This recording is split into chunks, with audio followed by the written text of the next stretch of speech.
வரும், வரத்தான் வரும். அதை நம்ம மீட் பண்ணி தான் தீரணும். இந்த உடம்புல வந்து நமக்கு வந்து உண்டான அந்த வில் பவரும் கொஞ்சம் வேணும். இது நம்மளால முடியும். எம்ஜிஆர் அண்ணன் புரட்சி தலைவரை நீங்கள் எடுத்துட்டீங்கன்னா அவர் நல்ல எக்ஸசைஸ்லாம் கொஞ்சம் நிறைய பண்ணுவார். அவர்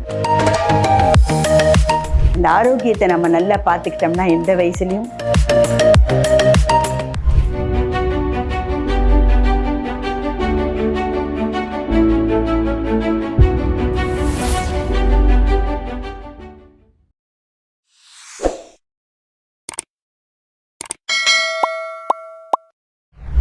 பூங்காற்று யூடியூப் சேனல் ரசிகர்களுக்கு என்னுடைய மனமார்ந்த வாழ்த்துக்கள்.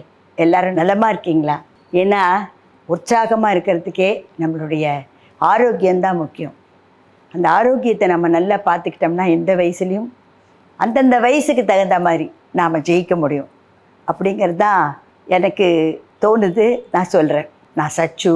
நான் பேபி ஆர்டிஸ்ட்டாக முதல்ல 5 வயசில் ஆரம்பித்தேன் என்னுடைய சினிமா பிரவேசத்தை. இப்போ கிட்டத்தட்ட வந்து 70 வருஷம் என்னுடைய சினிமா உலக பிரவேசத்தினுடைய எக்ஸ்பீரியன்ஸ். எனக்கு பல பெரியவங்களெல்லாம் நான் பார்த்துருக்கேன். பெரிய பெரிய லெஜெண்ட்ஸோடலாம் நான் ஆக்ட் பண்ணியிருக்கேன். ரொம்ப சுறுசுறுப்பு. என்ன சின்ன வயசுலேருந்து ஒரு இடத்துல ஐடியெல்லாம் நான் உட்கார மாட்டேன். இப்போவும் நான் வந்து ஒரு இடத்துல ரொம்ப நேரம் உட்காந்து எதையுமே ரொம்ப நேரம் வாட்ச் பண்ண மாட்டேன். ஏதாவது வேலை செய்யணும்னு தோணும், எழுந்து போய் அது பண்ணுவேன் இது பண்ணுவேன். சில விஷயங்களை வந்து நானே தான் பண்ணணும்னு நினைப்பேன். எனக்கு வந்து வீட்டில் என்னுடைய அசிஸ்டன்ட்ஸ் வேலைக்காரங்க இருந்தாலும் கூட நான் வந்து இதை நான் தான் பண்ணணும் அப்படிங்கிற மாதிரி நான் தான் எடுத்து பண்ணுவேன். என்னுடைய ஃபேமிலியில் வந்து எல்லாருக்குமே 75-90 வயசுக்கு மேலெல்லாம் இருந்திருக்காங்க. அவங்கெல்லாம் கூட யாரும் வந்து கண்ணாடி வந்து ரொம்ப வருஷம் அவங்க போட்டதே இல்லை. எனக்கு தெரிஞ்ச எங்கள் பாட்டிலாம் அப்படியே பேப்பர் அப்படியே வச்சு இப்படியே படிப்பாங்க அவங்க. அதே மாதிரி தலை நரை அதுவும் வந்து அவங்களுக்கு வந்து ரொம்ப சீக்கிரம் வந்ததே இல்லை.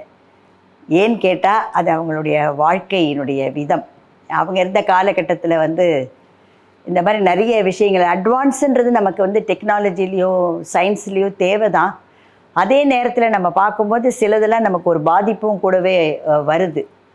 ஸோ அவங்களுக்கு அந்த மாதிரி ஒரு டென்ஷனோ ஒரு இதுவோ கிடையாது. கரெக்டான நேரத்தில் சாப்பாடு, நல்ல ரிலாக்ஸ்டாக வந்து ஒரு திங்க் பண்ணுறதோ இதுவோ இல்லை. ரெண்டாவது அவங்க ஆரோக்கியத்தையும் வந்து பார்த்துக்கிட்டாங்க நல்லபடியாக. அதான் அந்த சாப்பாட்டினுடைய வழக்கத்தினாலேயே அவங்களுக்கு வந்து சரியான நேரத்தில் தூக்கம். அது மாதிரி நான் சினிமா ஆர்டிஸ்டாகி எனக்கு கரெக்டாக குறிப்பிட்ட நேரத்தில் வந்து சாப்பிட்றதோ தூங்குறதோ கொஞ்சம் முடியாது. பாட்டிலாம் வந்து நல்ல ஆக்டிவாக இருப்பாங்க. மத்தியான நேரத்தில் தூங்கவே மாட்டாங்க. அவங்கெல்லாம் ராத்திரி மட்டும்தான், அதுவும் காலையில் எழுந்துருவாங்க. ஸோ அவங்களாம் வந்து நிறைய பேர் நான் வந்து என்னுடைய வீட்டில் நான் பார்த்ததுனால எல்லோரும் நல்ல சுறுசுறுப்பானவங்க அவங்கெல்லாம். ஸோ அதனால் எனக்கு வந்து இன்றைக்கி இந்த பூங்காற்று யூடியூபுக்கு என்னை வந்து அம்மா நீங்கள் இதை பற்றி சொல்கிறீங்களான்னு எனக்கு ரொம்ப ஆச்சரியமாக இருந்தது. எனக்கு அதை பற்றி ஒன்றுமே தெரியலையே, நான் எப்படி அதை எடுத்து சொல்ல போகிறேன் அப்படின்னு அப்புறம் யோசனை பண்ணேன். நான் என்னுடைய பார்த்ததில் எல்லாரையும் பார்த்ததில் அனுபவத்தில் வந்து நான் சொல்லலான்னு. நம்பியார் அவர்கள் சொல்லுவார், எம்என் நம்பியார் அவர்கள் வந்து சினிமா ஷூட்டிங்கில் வந்து பல நல்ல விஷயங்களை எல்லாரும் பெரியவங்கள்லாம் உட்காந்து பேசுவேன். அந்த ஆரம்பம் அப்போது சின்னவோ அப்படி இருந்து அவங்க ரொம்ப அழகாக சொல்லுவார். அவர் சொல்லுவார், வயசுன்றது நம்பர் தான், ஆனால் அதே நேரத்தில் நாம் எந்த நேரத்தில் எப்படி வந்து நாம் அதை கடைப்பிடிக்க வேணும் அப்படின்னு சொல்லுவார். மனசில் நீ 16 நினச்சிக்கோ, வெளியில் நீ நடக்கும்போது 60 நினச்சிக்கோ, 60 வயசு நினச்சிக்கோ அப்படின்னு சொல்லுவார். ரெண்டாவது சொல்லுவார், சாப்பாடு நேரம், சாப்பாட்டினுடைய கட்டுப்பாடு அது ரொம்ப முக்கியம். Meditation, exercise. எனக்கு வந்து மெடிடேஷன் நானும் பண்ணுறேன். பட் வந்து எக்ஸசைஸ்ன்னு பார்க்க போனால் நான் 5 வயசுலேயே பரதநாட்டியத்தை ஆட கற்றுக்கிட்டேன் நான். ஸோ அது வந்து ஹோல் பாடிக்கு வந்து டோட்டல் இது வந்து நல்ல ஒரு எக்ஸசைஸ். கண்ணுக்கோ கழுத்துக்கோ கைக்கோ எல்லாத்துக்குமே, காலுக்கு நல்ல பலமோ எல்லாமே, நர்வஸ் எல்லாம் வந்து ஸ்ட்ராங்காக இருக்கிறதுக்கோ எல்லாத்துக்குமே பரதநாட்டியத்தில் வந்து ஃபுல் விஷயங்கள் இருக்குது. எல்லா விஷயங்களும் இருக்குது. இன்றைக்கி வந்து ஒரு ரிலாக்ஸ் பண்ணுறதுக்கோ இல்லை வந்து வேறு ஏதாவது ஒரு பாடியை ஃபிட்னஸ் வச்சுக்கிறதுக்கோ போய் வந்து ஏரோபிக்ஸ் அது இதுன்னு பண்ணுறாங்க. அந்த காலத்தில் வந்து ஜிம்னாஸ்டிக்கு கொண்டு போய் சேர்த்துருவாங்க.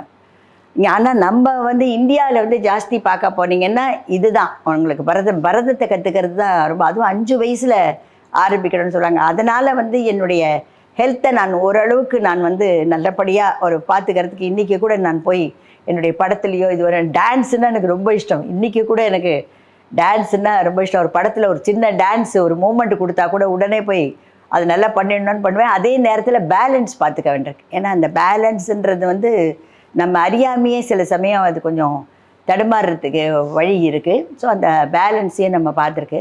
சீனியர்ஸில் வந்து நிறைய பேர் ஆர்டிஸ்ட்டை சொல்லலாம். அந்த பானுமதி அம்மாவும் நிறைய வயசு ஆக்ட் பண்ணாங்க.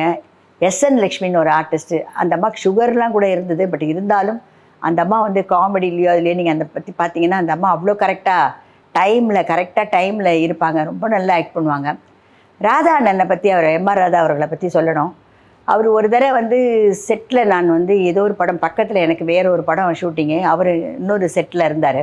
அவர் இருக்காருன்னு சொல்லவே ஒரு மரியாதை நிமித்தமாக அவரை போய் பார்க்கலான்றதுக்காக நான் போனேன். அன்றைக்கி நிஜமாகவே அவருக்கு உடம்பு சரியில்லை, மூச்சு வாங்குறதே இருந்தது அவருக்கு. ஸ்ரீகாந்த் பழைய காதலிக்க நேரவழியில் ஆக்ட் பண்ண ஸ்ரீகாந்த் அன்றைக்கி இருந்தார். டைலாக் வந்து பெரிய டைலாக், அது வந்து எம்ஆர் ராதா அவர்களுக்கு தான் வந்து பெரிய டைலாக். பார்த்தா ரொம்ப மூச்சு வாங்கிட்டு இருந்தார். நான் கொஞ்சம் பக்கத்தில் பேசாமல் வணக்கம்னு அப்படின்னாரு, பேசலை. வந்து டைலாக் வந்து எல்லோரும் படித்து காமிச்சாங்க. படித்த உடனே இப்படின்னாரு, இவர் எப்படி ஆக்ட் பண்ண போகிறாரு, என்ன பண்ண போகிறாரு, இவ்வளோ வந்து மூச்சு வாங்குது. இந்த டைலாக் பார்த்தா இவங்க நிறைய இருக்காங்க, ரொம்ப ஒரு ஃபோர்ஸாக இருக்கக்கூடிய ஒரு டைலாக், ரொம்ப பெரிய ஆர்கியூமெண்ட்டுன்னு கூட சொல்லலாம். டேக்குன்னு சொன்னாங்க. அங்கே போய் நின்னார். அவர் எப்படி ஆக்ட் பண்ணாரோ அதே மாதிரி ஆக்ட் பண்ணார். நான் நாடி போயிட்டேன். நான் எப்படி என்னன்னு கேட்டால் அந்த வில் பவர் ஒன்று, அந்த உடம்பில் வந்து நமக்கு வந்து உண்டான அந்த வில் பவரும் கொஞ்சம் வேணும். இது நம்மளால முடியும், ஃபைட் பண்ண வேண்டியது. ஏன்னா உடல் நல்ல இது வந்ததுனாலே கொஞ்சம் ஒரு மாதிரி டல்லாக போகக்கூடிய வாய்ப்பு உண்டு. பட் இருந்தாலும் அதை சமாளிக்கிறதுக்கு வந்து வில் பவரும் வேணும். அந்த மாதிரி எம்ஜிஆர் அண்ணன் புரட்சி தலைவரை நீங்கள் எடுத்துட்டிங்கன்னா அவர் நல்ல எக்ஸசைஸ்லாம் கொஞ்சம் நிறைய பண்ணுவார். அவர் அந்த ஃபிட்னஸும் அவருக்கு உண்டு. சிவாஜி அண்ணன் அவர்கள் எல்லாருமே வந்து அந்த வாக்கிங் மட்டும் இல்லை, யோகா அந்த மாதிரிலாம் பண்ணுவாங்க. இப்போவும் நிறைய ஆர்டிஸ்ட் வந்து பண்ணுறாங்க, அவங்க நிறைய பேர் பண்ணுறாங்க. ஸோ அதனால் வந்து இந்த முதுமையில் வந்து என்ன அப்படின்னாக்கா சில விஷயங்களை நாம் வந்து ஒரு பெரியதுக்கு அப்புறம் அது தானாகவே உடம்புல சில மாறுதல்கள் தெரியும் பொழுது நம்ம வந்து அதுக்கு தகுந்த மாதிரி தான் அட்ரெஸ் பண்ணிட்டு போனோம். எங்கள் சம்பந்தி அம்மா ஒரு அம்மா சொன்னாங்க ஒரு தடவை, என்ன நீங்கள் இந்த மாதிரி ஆயிட்டீங்க, நீங்கள் எவ்வளோ சுறுசுறுப்பாக இருப்பீங்க, எவ்வளோ வேலை செய்வீங்க நீங்கள் அப்படின்லாம் நான் சொன்னேன். அதுக்கு அந்த அம்மா ஒரு வார்த்தை சொன்னாங்க, சச்சு ஒன்று நல்லா தெரிஞ்சுக்கோ, சின்ன வயசில் நாம் சொல்கிறதெல்லாம் அது கேட்கும், நான் இப்போ வந்து என்ன பண்ணணும்னா அது சொல்கிறது தான் நாம் கேட்கணும். நாங்கள் கரெக்டு. ஏன்னா உடம்பு நமக்கு எந்த அளவுக்கு நமக்கு வந்து ஒரு சுறுசுறுப்பு இதுவும் கொடுக்குதோ அதுக்கு தகுந்த மாதிரி தான் நாம் வந்து அந்த வேலையை எடுத்துக்கணும், இல்லை பொறுமையாக செய்யணும். ஒரு இதை எடுத்து வேலை செய்யணும்னா பொறுமையாக கொஞ்சம் செய்யணும். இந்த அளவுக்கு ஒரு ஃபாஸ்ட்டாக இப்போ வெளியில் போகிறோம் அப்படின்னா ஒரு 1 ஹவருக்கு முன்னாடியே நம்மளை தயார் பண்ணிக்கிறதோ இதுவோ அந்த மாதிரி பண்ணோம். வெளியில் போகும்போது ஒரு பார்த்து நடக்கிறதோ, ஏன்னா ஒரு பரபரப்பாக இருக்கும் நமக்கு சூழ்நிலை. பட் ஏன்னா எனக்கு அது இது ரொம்ப உண்டு. நான் ரொம்ப ஸ்பீடாக கொஞ்சம் தடன்னு முன்னாடி இருக்கிற மாதிரியே போகணும்னு நினைப்பேன். ஆனால் சில சமயம் எனக்கு பயம் வந்துடும். தடிக்குன்னா காலில் ஒரு தடவை ஸ்லிப் ஆச்சு. இப்போ ரீசெண்டாக ஒரு தடவை பெரிய ஃப்ராக்சர் இல்லை, சின்ன கிராக் கூட ஆச்சுது. அப்போதுலேயே தெரிஞ்சுட்டோம், நம்ம வந்து சுறுசுறுப்பாக மனசுக்குள்ளே இருக்கலாம், பட் வெளியில் வந்து ரொம்ப மெதுவாக தான் நடக்கணும் அப்படின்னு நினச்சேன். ஸோ எல்லாருக்குமே அதே மாதிரி ஐடியெல்லாம் உட்காந்துடக்கூடாது. யாருக்கு ப்ரொஃபஷ்னல் இருக்கலாம், ஒரு வேளை நிறைய வேலையில் இருந்துட்டு அப்புறம் ரிட்டையர் ஆன அப்புறம் என்னென்னு ஏதாவது ஒரு ஆக்டிவிட்டீஸ் வச்சுக்கணும். ஏதாவது எந்த விதத்துலையாவது ஒரு ஆக்டிவிட்டீஸ் அவங்க வச்சுருந்தா தான் அந்த டைம் பாஸ் மட்டும், அப்போ தான் ஸ்ட்ரெஸ் இல்லாமல் இருக்கும். 2வது 4-5 பேரோட மூவ் பண்ணுறதுக்கும் அந்த ஒரு இது வேணும். யாராவது ஒரு குறிப்பிட்ட கொஞ்சம் பேராவது ஃப்ரெண்ட்ஸ் இருக்கணும். இப்போ வந்து மூவ்மெண்ட் ரொம்ப கம்மியாகி போச்சு. மெயினாக சொல்லப்போனால் வெளியில் போகிறது வந்து முந்தியெல்லாம் ஒரு வீட்டுக்கு போவோம், அவங்களோட கலகலன்னு பேசுவோம், இல்லைன்னா அவங்க நம்ம வீட்டுக்கு வருவாங்க, ஏதாவது ஒரு ரீசன் இருக்கும். அதே மாதிரி இப்போ ஒரு கல்யாணத்துக்கெல்லாம் போகிறது கூட பெரியவங்கள்லாம் வந்து ரொம்ப குறைச்சிட்டாங்க. அவ்வளோ தூரம் போனோமா, போயிட்டு வந்தால் டயர்ட் ஆகிடுமான்றாங்க. கூட வரவங்க ரொம்ப கம்மியாக போயிட்டாங்க. அது ரொம்ப முக்கியமாக நான் சொல்ல வேண்டியது. ஏன்னா அவங்க போகணும்னு ஆசைப்பட்டா அவங்க கழிச்சிட்டு போய் அந்த இதில் கொஞ்ச நேரமாவது அவங்கள உட்கார வச்சு அவங்கள சந்தோஷப்படுத்தி கூட்டிகிட்டு வரணும். பேசுகிறதுக்கும் நிறைய பேருக்கு அந்த இது வேணும். அவங்களோட உட்காந்து ஸ்பெண்ட் பண்ண அந்த பழைய விஷயங்கள் பேசினாலே எல்லாருக்கும் ஒரு புத்துணர்ச்சியோடு ரொம்ப ஃப்ரெஷ்ஷாக ஆகிடுறாங்க அவங்க எல்லாருமே. அது ரொம்ப முக்கியம். நான் டாக்டருடைய இதில் கூட நான் வந்து அவருடைய புக்கில் கூட பார்த்தேன். ஒரு 10-12 பாயிண்டில் வந்து ஜாயிண்ட் ஃபேமிலி பற்றி அவர் எழுதியிருந்தார். எங்கள் வீட்டிலலாம் பெரிய ஜாயிண்ட் ஃபேமிலி, நிறைய பேர் இருந்தாங்க, நிறைய பேர் பேசுவாங்க, எல்லா வயது உள்ளவர்களும் இருந்தாங்க. சின்ன வயசுலேயும் பெரிய வயசு வரைக்கும் எல்லோரும் உட்காந்து அழகாக பேசுவாங்க. வயசு வரத்தான் வரும், அதை நம்ம மீட் பண்ணி தான் தீரணும். அந்த நேரத்தில் அந்த வயசுக்கு தகுந்த மாதிரி நம்ம என்ன பண்ண முடியும், நமக்கு என்ன கிடைக்கிது. இப்போ எங்களுக்கு என்ன சினிமானா, எங்களுக்கு சினிமாவில் ஆக்டிங் கிடைக்கிது, எங்களுக்கு வேற ஒரு ப்ரொஃபஷனில் வேற ஒரு மாதிரி இருக்கும். ஸோ அதுக்கு தகுந்த மாதிரி அவங்க வந்து அதை மாற்றிக்கணும். மாற்றினா ஓரளவுக்கு அந்த வயசினுடைய இதை வந்து ஜெயிக்கலாம். முக்கியமான விஷயம் ஆரோக்கியம். அதை வந்து நல்லா டெஸ்ட் பண்ணியோ இதுவோ நம்ம கரெக்டான டயட்டோ அந்த இது எல்லாமே பார்த்துக்கிறது தான் நல்லது. நிறைய ஸ்ட்ரெஸ்ஸும் மனசில் வச்சுக்க கூடாது. அதை ரிலாக்ஸ் பண்ணுறதுக்கு நமக்கு எந்தெந்த விஷயத்தில் நமக்கு வந்து ரிலாக்ஸ் பண்ண முடியுமோ அதை நம்ம ஏற்றுக்கணும். இதுதான் எனக்கு தெரிஞ்சது. நான் எல்லாருக்கும் என்னுடைய மனமார்ந்த மீண்டும் மீண்டும் என்னுடைய மனமார்ந்த வாழ்த்துக்கள். நன்றி, வணக்கம். பூங்காற்று இது நாளைய நல்வாழ்விற்கான வழிகாட்டி.